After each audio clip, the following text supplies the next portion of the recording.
Olá, pessoal! Sejam bem-vindos à nossa terceira aula de noções de sustentabilidade. Lembrando que nós temos 12 aulas hoje de 30 minutos.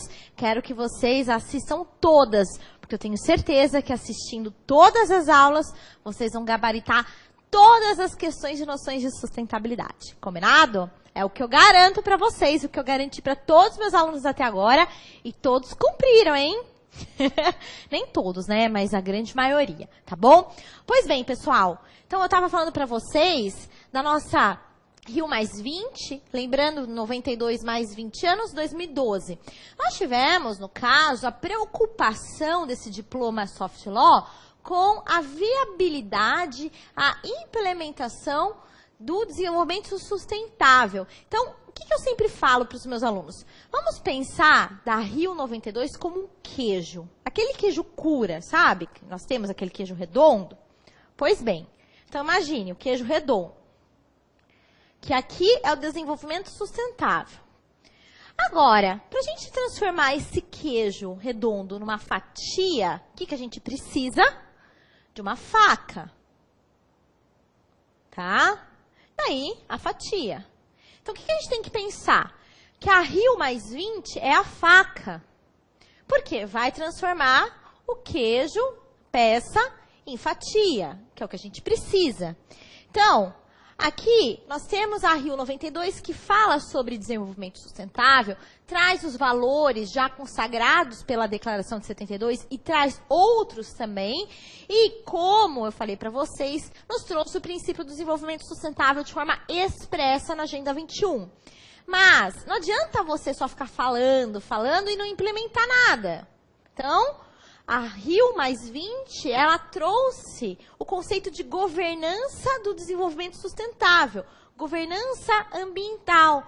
Então, vamos ajudar os estados que participaram da Rio 92 a viabilizar práticas de sustentabilidade no ambiente interno, no ambiente doméstico. Como eu havia falado para vocês, a nossa Política Nacional do Meio Ambiente ela é de 81. Então, ela é anterior a 92, ela é anterior a 2012, mas e a China, a Índia, que não possuíam sequer questões de preservação do meio ambiente em legislações? Não era contemplado esse ponto em legislações domésticas chinesas e indianas. E participaram da Rio 92 e participaram da Rio mais 20. Então, a ONU, através dessa conferência, deveria, né, no caso, e assim fez, ajudar esses países preocupados em manter índices de sustentabilidade elevados, condizentes com as preocupações contemporâneas, a viabilizar uma estrutura institucional. Então, na nossa Política Nacional do Meio Ambiente, nós temos o Sistema Nacional do Meio Ambiente, que é o SISNAMA, que traz os órgãos como o Ministério do Meio Ambiente, apesar da nossa lei trazer ainda a Secretaria do Meio Ambiente da Presidência da República, algo que foi extinto em 92, hoje é o Ministério do Meio Ambiente. Nós temos o CONAMA, que é o órgão ambiental consultivo e deliberativo. Nós também temos os órgãos ambientais, no caso, estaduais, os locais, que são os municipais, temos o IBAMA. Então, o Brasil tem uma estrutura, agora os outros estados não. Então, é basicamente isso. Vamos, né, fatiar a peça de queijo para transformar em fatia. Vamos viabilizar esse direito material tão discutido na Rio 92 e colocá-lo em prática através da governança ambiental e da governança de desenvolvimento sustentável. E como? Vamos estimular a economia verde, vamos estimular os procedimentos sustentáveis na formulação de novos produtos, vamos, no caso, estimular práticas sustentáveis na arquitetura moderna. Como práticas sustentáveis na arquitetura moderna? Em vez de você ficar usando ar-condicionado, né, de forma exacerbada, aqui no Rio de Janeiro, no calor é insuportável, igual Santos, onde eu moro. Então, algo que os arquitetos, eles bolaram, são aquelas paredes com aquelas aberturas. Então, as paredes que têm aquelas aberturas, né, que traz uma maior circulação de ar, que deixa o ambiente mais fresquinho. E aí diminui o uso de ar-condicionado, por exemplo. Isso aqui é economia verde, pessoal. Economia verde é o uso de práticas de sustentabilidade. E é importante, veja, papel higiênico que nós usamos de papéis reciclados, o asfalto reciclado através de detritos da construção civil e borracha. Então, é importante porque aquele que produz, o industrial, que produz esses produtos sustentáveis, que pratica essa economia verde, ele possivelmente fará jus a linhas de créditos em instituições financeiras, benefícios fiscais, benefícios tributários. Nós temos isenção de vários tributos para essas indústrias que praticam, que adotam noções de sustentabilidade. E também, no caso, isenção, redução, nós temos esse leque de possibilidades de viabilizar as práticas de sustentabilidade no âmbito industrial. Então, a economia verde está em pauta, ok? Vejam, os principais temas que foram debatidos na Rio+20. O balanço do que foi feito nos últimos 20 anos em relação ao meio ambiente, desde a Rio 92, a importância e os processos da economia verde. Nós temos aqui as ações para garantir o desenvolvimento sustentável do planeta, maneiras de eliminar a pobreza, lembrando que a proteção do meio ambiente está ligada com a erradicação da pobreza, conforme eu falei para vocês, que foi objeto de estudo da Rio 92, mas também da COP22 de Marrakech. Governança internacional no campo do desenvolvimento sustentável. Nós tivemos, inclusive, aqui um documento que é o Esboço Zero, necessidade de fortalecer a governança internacional ambiental para a promoção do desenvolvimento sustentável, tanto que nós tivemos a instituição do Programa das Nações Unidas para o Meio Ambiente, que é basicamente a nossa política, é igual à nossa política nacional do meio ambiente, implementada através do CISNAMA. E o que significa governança conforme o documento Esboço Zero? Significa a capacidade, vejam que é um trecho do Esboço Zero, de instituições governamentais e não governamentais. Então, além do CISNAMA aqui no Brasil, além do IBAMA, além dos órgãos que compõem o CISNAMA, nós temos também as ONGs, que são instituições não governamentais, de por meio de órgãos, regras e processos, orientar condutas de estados e empresas em torno de valores e objetivos de longo prazo para a sociedade. Ok? Então, cuidado, pessoal. O conceito é importantíssimo. Cara de Fundação Carlos Chagas, tá bom? Bom, apesar de não ser um tema que nós vamos estudar agora aqui nessa parte de desenvolvimento sustentável, mas está muito mais ligado à política nacional de mudança do clima, até porque nós iremos verificar o protocolo de Quioto, da Convenção Quadro das Nações Unidas e agora o Acordo de Paris, nós temos que verificar aqui nessa parte alguns aspectos da Cúpula do Clima de Paris, da COP21, que é a reunião das partes, quanto ao desenvolvimento sustentável. Como eu falei aí para vocês, a COP21, ela ocorreu em novembro de 2015, em Paris. Por isso que leva o nome, COP21, Cúpula do Clima de Paris. E nós tivemos um acordo inédito, que foi o Acordo de Paris. 195 estados participaram e 195 estados se tornaram signatários. E foi emblemático, nós tivemos Leonardo DiCaprio, nosso Jack do Titanic, meninas? Que venceu o Oscar finalmente, ganhou o Oscar. Ele esteve lá, fez um apelo para que os estados, eles olhassem com bons olhos o Acordo de Paris, para que fosse implementado. Então, nós tivemos esse anseio de toda a comunidade mundial para viabilizar o Acordo de Paris, para que ele fosse assinado. Ok? E isso aconteceu. E o Acordo de Paris, o que ele traz?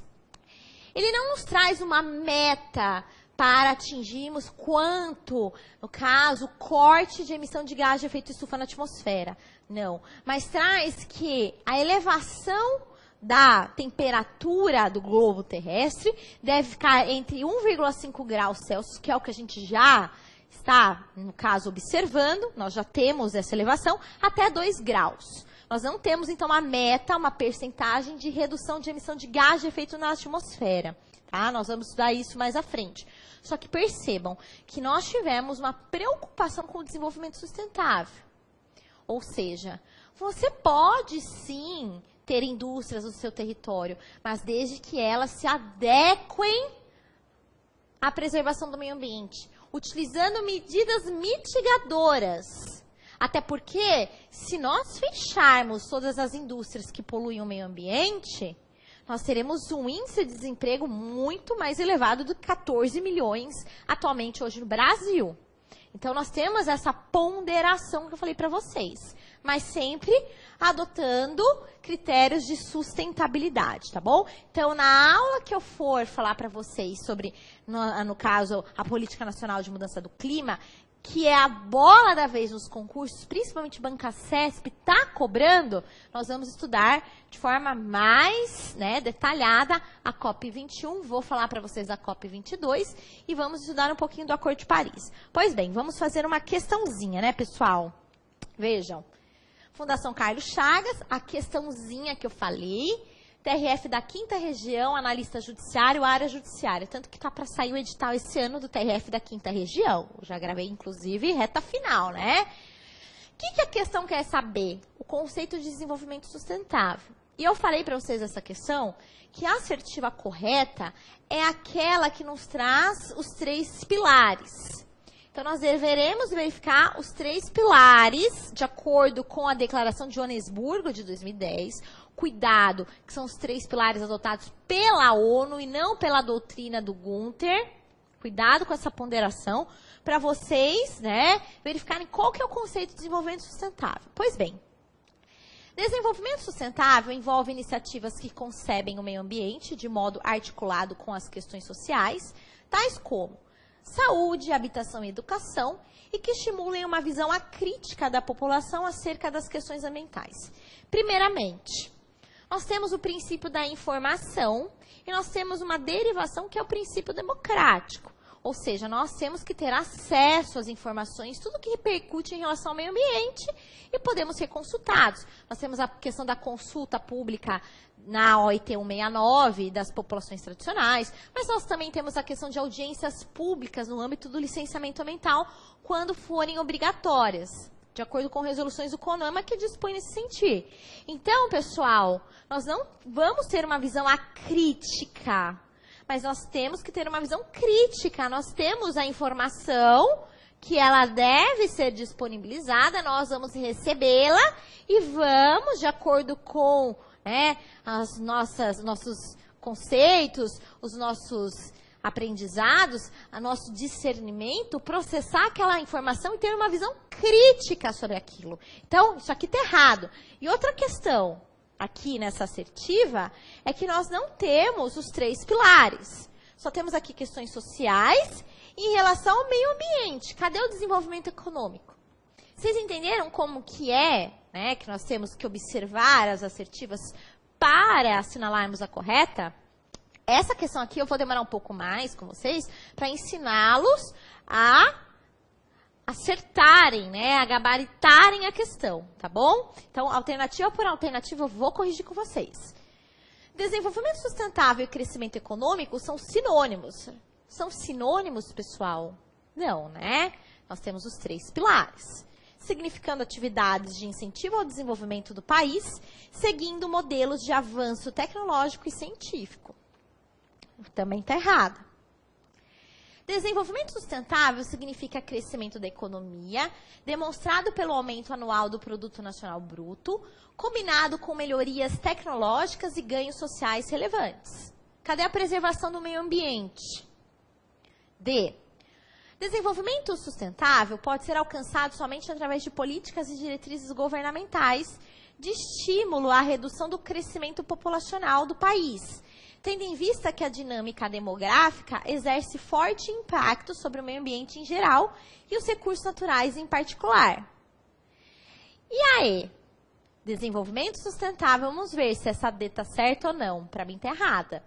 Significa crescimento econômico com utilização dos recursos naturais, porém com respeito ao meio ambiente, a preservação das espécies e a dignidade humana, de modo a garantir a satisfação das necessidades das presentes e futuras gerações. Então, pessoal, crescimento econômico, preservação do meio ambiente e as relações sociais. Então, aqui está correto, né? Que nós estamos falando dos três pilares do desenvolvimento sustentável da Declaração de Joanesburgo da África do Sul de 2010. Por que essa data é errada? Pode ser alcançado somente através de políticas e diretrizes governamentais à redução do crescimento populacional do país. Então, vejam, aqui a gente está falando essa questão de crescimento populacional, a questão das relações sociais. Mas cadê aqui a questão das relações econômicas, do desenvolvimento econômico? E aqui fala-se, né, sobre o meio ambiente. Então, temos sim a preservação do meio ambiente. Então, o gabarito, pessoal, é a letra E. Pois bem, agora nós vamos estudar o que eu falei para vocês, que é um plus da matéria. Se a banca for, né, assim, mais incisiva, como foi a banca CESP no TRE de Pernambuco, e também em relação à Consulplan, apesar de que aquela questãozinha do Acordo de Paris e o princípio da ubiquidade, essa questão foi inserida na parte de direito ambiental pela banca na hora da correção da prova, ok? E não foi de noções de sustentabilidade. Mas nada impede que a banca que venha a preparar a prova de vocês insira essa questãozinha noções de sustentabilidade, porque Acordo de Paris é noções de sustentabilidade. E princípio da ubiquidade, apesar de ser um princípio geral do direito internacional, também está marcado dentre os princípios do direito internacional do meio ambiente, conforme eu falei para vocês na nossa aula de número 1, tá bom? Então, cuidado. Então, nós temos que fazer esse link do direito ambiental, principalmente no que está na Constituição Federal de 88, com a nossa disciplina de noções de sustentabilidade. Pois bem, em relação aos princípios, eu já adiantei algumas questões, nós temos dois tipos. Nós temos os explícitos e os implícitos na Constituição Federal de 88. Quando eu falo explícito, vocês vão lembrar expresso. Então, o princípio da informação, ele está expresso no artigo 225. Ele está lá escrito, ok? Está falando princípio da informação. Agora, princípio do desenvolvimento sustentável, nós temos de forma implícita, ou seja, não está expressa. Por quê, professora? Conforme eu falei para vocês, nós não temos o princípio do desenvolvimento sustentável de forma expressa no caput do artigo 225 da Constituição Federal de 88. Mas, para que haja esse princípio do desenvolvimento sustentável na Constituição Federal de 88, há necessidade de conjugar este caput desse dispositivo com o artigo 170, porque aí nós teremos os pilares do desenvolvimento sustentável. Então, implícito não estão expressos, mas nós temos, no caso, né, a conjugação de artigos. Então, é uma interpretação do jurista, do intérprete da lei, que é, no caso, o magistrado, o advogado, aquele que faz texto de lei.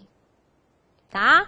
Não apenas a lei, mas o texto é fruto da interpretação das normas.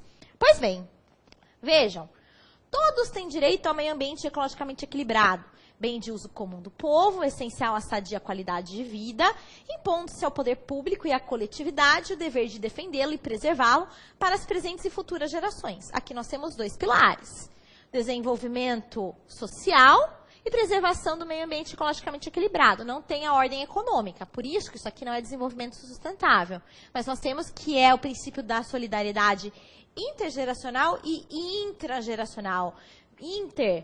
Nós temos na nossa, né, geração, intra para as futuras gerações. Isso já foi cobrado em prova do Ministério Público Federal. Super baba, né, pessoal?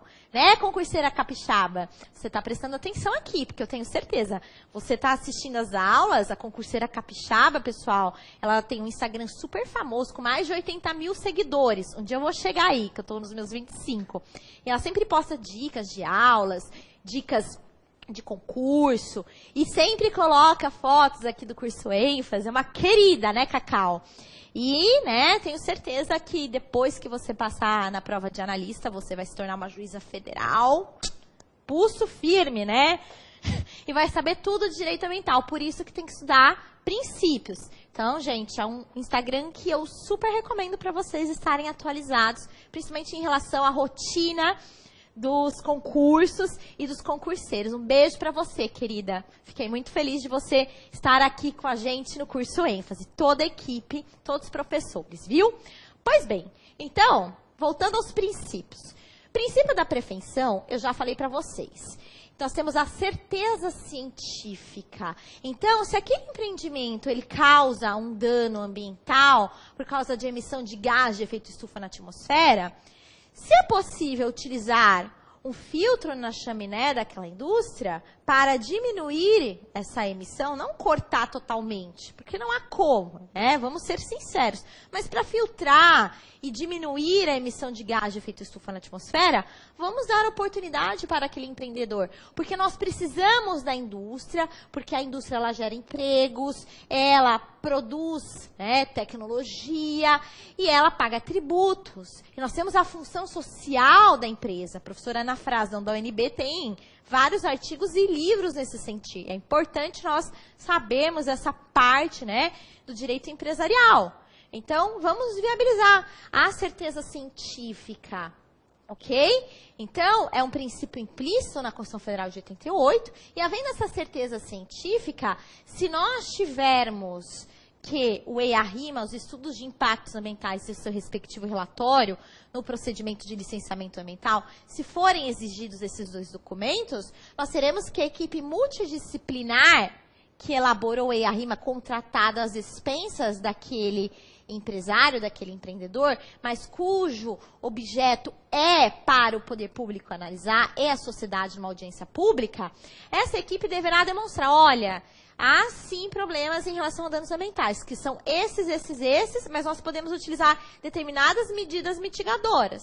Aí o órgão ambiental vai deferir a licença ambiental, ou seja, vai conceder a licença ambiental, até porque, de acordo com o Celso Antônio Pacheco Fiorillo, estamos falando de uma autorização e não é vinculada como se fosse uma licença mesmo no direito administrativo, porque há essa discricionariedade do órgão ambiental conceder ou não. Então, o Celso Antônio Pacheco Fiorillo fala que tem uma natureza de autorização que é sui generis, tá bom? A doutrina em direito ambiental aqui fundamentando. Mas nós temos sempre que pensar nos 3 pilares do desenvolvimento sustentável. Por isso, as medidas mitigadoras, ok? Ao passo que o princípio da precaução, nós não temos uma certeza científica. Há uma incerteza científica ou os estudos ainda, né, não são plausíveis. Um exemplo, professora, organismos geneticamente modificados. Soja transgênica não entra nos Estados Unidos da América. Os Estados Unidos da América barraram a soja transgênica brasileira. Por quê? Não tem o ISO necessário, que é um atestado de qualidade, e não há uma certeza científica do que aquele produto pode vir a causar ao meio ambiente e à saúde pública. Então, por causa disso, os Estados Unidos da América não importam, né, soja transgênica brasileira. E aqui no Brasil ainda há, né, essa questão, professora, mas a gente, às vezes, se alimenta, né? Então, há os impasses em questão de liminares quanto a essa questão de deferimento de licença ambiental para esses organismos geneticamente modificados. Mas nós temos, inclusive, a Lei de Biossegurança, que fala de uma comissão técnica junto com o IBAMA, que irão verificar se é possível ou não o deferimento de uma licença ambiental. Ok? Mas há essa questão de necessidade de estudos e a certeza científica para a concessão. E se há incerteza, o órgão ambiental, por meio do princípio da precaução, vai indeferir uma licença ambiental. Ok? Então, por causa disso, pessoal, nós temos que vários empreendimentos, eles não conseguem uma licença ambiental porque não há uma certeza científica eficaz. Tá bom? Lógico que no Poder Judiciário a gente tem essa questão de liminares, as cautelares e tudo mais, que às vezes, né, o juiz ele defere. Mas a regra é indeferir. E vejam, havendo essa incerteza científica, sempre teremos indúbio pro natura e indúbio pro saúde. ok? Havendo incerteza, não vamos considerar licença. Também nós temos outros aspectos importantes em relação ao princípio da precaução, que é um princípio do direito internacional do meio ambiente, que é fundamentado lá pela Rio 92, que é adotado na Agenda 21. Nós temos aqui inversão do ônus da prova. Por quê? Imagine que numa ação civil pública ambiental, o Ministério Público Federal fala, olha, aquele ali poluiu, aquele lá também. E aí? E aí que o MPF ele não vai ter que produzir provas para demonstrar a responsabilidade daqueles indivíduos. Ele só vai mostrar que houve uma conduta e um dano ambiental e, em regra, o nexo de causalidade. Isso é parte de responsabilidade civil ambiental. Se aquele indivíduo fala, olha, eu não fiz isso, eu não pratiquei essa conduta, ele que deverá demonstrar através de um conjunto probatório, né, de documentos, que não foi o autor, que não há uma responsabilidade solidária dele com os demais, que não há um litisconsórcio, né, no caso, passivo dele com os demais apontados. Então, nós temos a inversão do ônus da prova. Não é aquele que alega, mas sim aquele que quer ser excluído do polo passivo. E isso porque nós temos o artigo 6º do Código de Defesa do Consumidor. Professora, o CDC aqui? Sim. Em matéria de direito ambiental, nós utilizamos o Código de Defesa do Consumidor também. Nós temos a Lei de Ação Civil Pública Ambiental, o CDC, que formam um microsistema processual coletivo e no que couber o novo Código de Processo Civil, ok? A adoção de medidas para coibir o perigo do dano à saúde e ao meio ambiente, também nós temos essa questão, ok? E o STJ já adotou o princípio da precaução num julgado emblemático de 2012, mas não apenas o STJ, o STF ano passado também, né, proferiu um entendimento sobre essa questão do princípio da precaução. O ministro relator foi o Dias Toffoli e ele disse o seguinte, nós não podemos fundamentar tudo no princípio da precaução, porque se nós utilizarmos o princípio da precaução de forma deliberada, sem nenhum escrúpulo, né, nós não teremos desenvolvimento econômico. Logo, nós não teremos desenvolvimento sustentável. Então, deve ser utilizado de forma moderada a partir do caso concreto, de acordo com o Dias Toffoli. E eu também penso nesse sentido. O princípio da informação ele está explícito no nosso parágrafo 1º, inciso 6, do artigo 225 da Constituição Federal de 88. Nós temos esse acesso às informações, à educação ambiental e depois o princípio democrático. Vejam, nós temos inclusive uma lei, que é a 10.650 de 2003, que fala que todos os atos administrativos em matéria de direito ambiental devem ser publicizados. Por quê? Dando publicidade, nós teremos o acesso à informação por parte da população brasileira.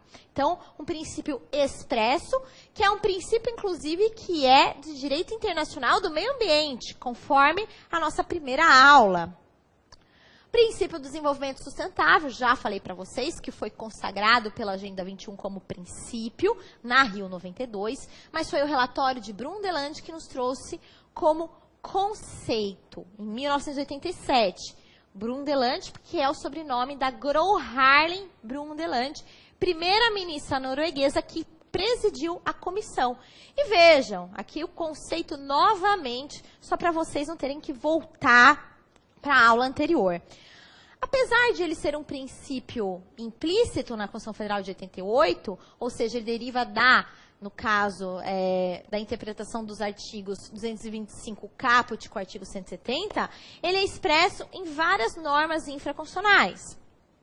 Vejam, o artigo 4º, inciso 1 da Lei 6.938 de 81, que institui a Política Nacional do Meio Ambiente, traz de forma expressa. O novo Código Florestal, no artigo 73, apesar de haver, né, críticas de que o novo Código Florestal é um retrocesso, e nós temos, inclusive, um princípio de vedação ao retrocesso em matéria de direitos humanos, e direito ambiental é um direito humano de terceira dimensão ou geração, conforme a doutrina de direito constitucional que vocês adotam, né? Aqui há uma crítica que, em matéria de direito ambiental, eu, inclusive, né, eu explico para vocês, mostrando dispositivos. Mas, importante vocês saberem que o novo Código Florestal adota de forma expressa esse princípio do desenvolvimento sustentável. A nossa Lei de Gerenciamento de Recursos Hídricos, a 9.433 de 97, que traz, inclusive, que a água é um bem, um recurso natural finito, dotado de valor econômico, por isso que toda a outorga para a captação de água e lançamento de resíduos, ela é onerosa. Ok? Nós pagamos uma taxa, de acordo com o entendimento do STF. E aqui a nossa lei do SNUC, a 9.985 de 2000, que traz as unidades de conservação da natureza, que são espaços protegidos, inclusive com repercussão ambiental internacional, de acordo com o protocolo de Kyoto, que eu vou explicar mais à frente. Ok? Então, importante vocês saberem que, apesar de ser implícito na Constituição Federal de 88, nós temos de forma expressa em vários diplomas infraconstitucionais. O princípio do poluidor, pagador, predador ou da responsabilidade, que são sinônimos, rapidamente, só para explicar aqui para vocês.